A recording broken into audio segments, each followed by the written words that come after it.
So here we are converting 95.6 cubic meters to liters. So this is going to be dimensional analysis. Meters cubed is a volume unit and liters is a volume unit. So I'm going to start out by writing down what I'm given, 95.6 cubic meters, and I want liters. Now in terms of my conversion factors, I'm given 1 milliliter is equal to 1 centimeter cubed. Okay, now I don't have either one of these units yet. And remember, when I do dimensional analysis, I have to have two of every unit.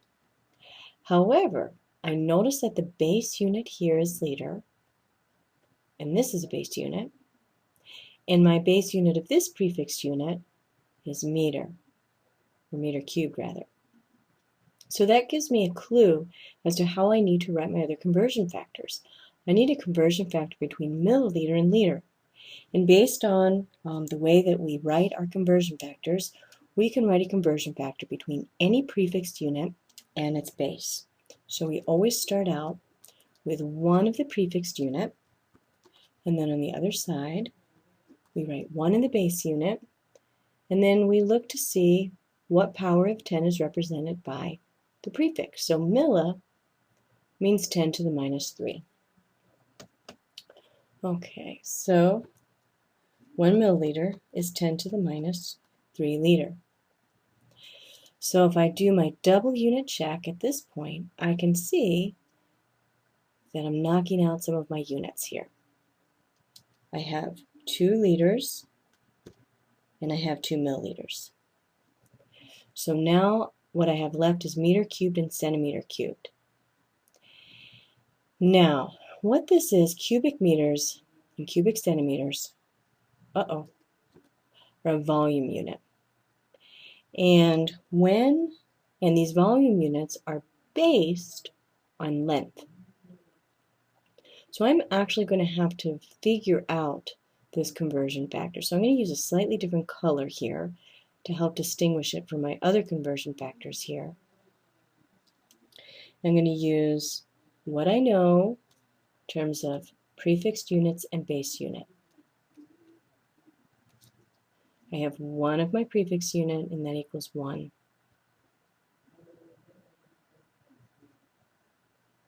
And then I have this blank here that I've got to fill in. Got to look and see what power of 10 centa represents. And when I look at my text, I see that centa represents 10 to the minus 2. Okay, so 1 centimeter is 1 times 10 to the minus 2. Now, this is a length conversion factor. Length is one-dimensional.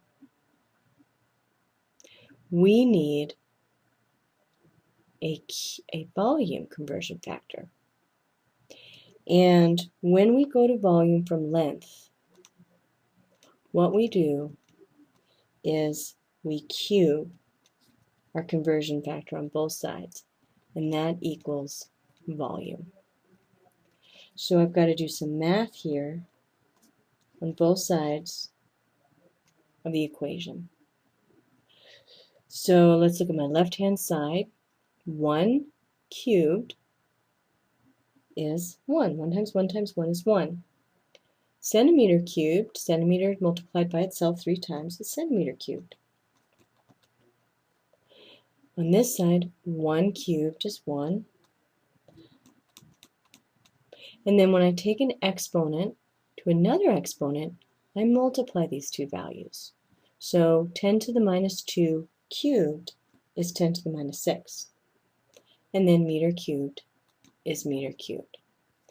So what I have just done is I have just figured out my volume conversion factor, but I had to get it from my length. So I'm going to rewrite it over here. 1 centimeter cubed is equal to 1 times 10 to the minus 6 meter cubed. And I'm going to use what I wrote on my left-hand side here as part of my double unit check. And now I have 2 of every unit. Centimeter cubed centimeter cubed, meter cubed, and meter cubed. There is also a voice lecture on how to do this, and then there's also a practice worksheet on doing volume conversion factors. Okay, so now I'm ready to do my railroad math. So let's go to color that's going to work here. Let's just use our blue. Here's our railroad. Getting ready to do our dimensional analysis. I have 3 conversion factors, so I'm going to have 3 vertical lines. We always start first compartment with our given value, which is 95.6 centimeters cubed. Because I have centimeters cubed, I want centimeters cubed down here.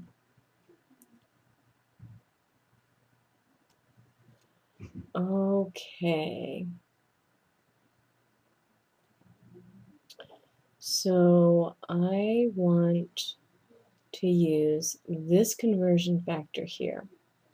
If I could use this conversion factor, oh, whoops, no wonder. Darn it. I'm so sorry. I put in the wrong unit to begin with. No wonder this was confusing me. Okay, so it's meter cubed. All right, that makes more sense. So I have meter cubed here. Whenever we start with our given, there should only be 1 unit in our conversion factors that matches that. So that's why I was all confused. I wrote it down wrong. So I have meter cubed here, so I need meter cubed down here, and the number associated with that unit is 1 times 10 to the minus 6. And then the other half of that conversion factor is 1 centimeter cubed. So I'm going to cross out this conversion factor, but I've used it. I'm going to cancel out my meter cubed and my meter cubed, and I have centimeter cubed here.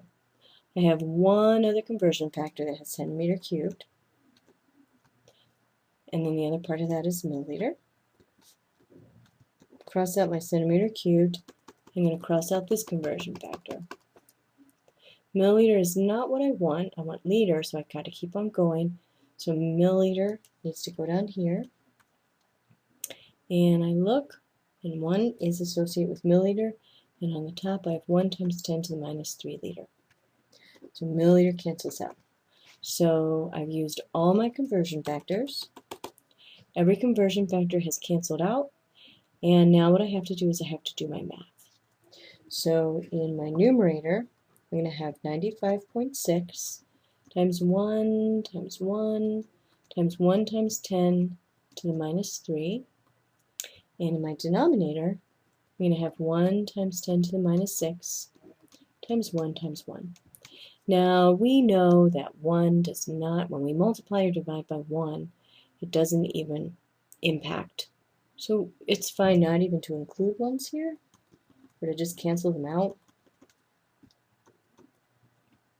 And so when I do my math here, this is going to be 9.56 times 10 to the negative 2 over 1 times 10 to the minus 6. And my final answer is going to be 9.56 times 10 to the 4th. And then, of course, we've got to have our units of liters. Sapling puts our units there, so we don't have to worry about it. But if you ever take chemistry class where you'd have to write the answer, you want to remember to include the unit.